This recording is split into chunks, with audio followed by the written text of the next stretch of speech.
Welcome to Penrose Learning, where we make understanding easy. You begin by preparing the system. Confirm you have access to the documents folder and admin privileges so changes save correctly.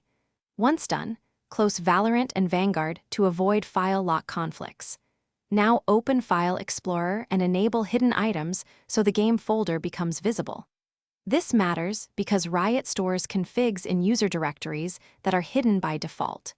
Make sure to note the active Windows username. You'll follow that path precisely to reach the correct config file without guessing. You now navigate into App Data. Type or paste the path using your exact Windows username into File Explorer. Once inside local /Riot Games /Valorant /saved /config, scan for game user settings. INI and other. INI files that hold key bindings and graphics settings. If files seem missing, check local low instead or confirm hidden /system files are visible. Why this folder? Because Valorant writes per user configuration here, editing these. INI files, you should copy the target. INI to a safe backup location before changing anything. This step prevents lockouts or bad settings from persisting.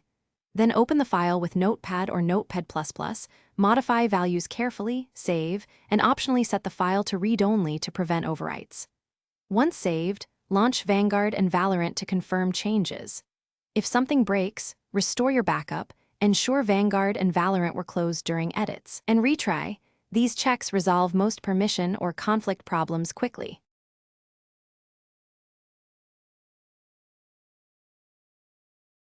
Thanks for watching. If this was helpful, leave a like and consider subscribing. See you next time.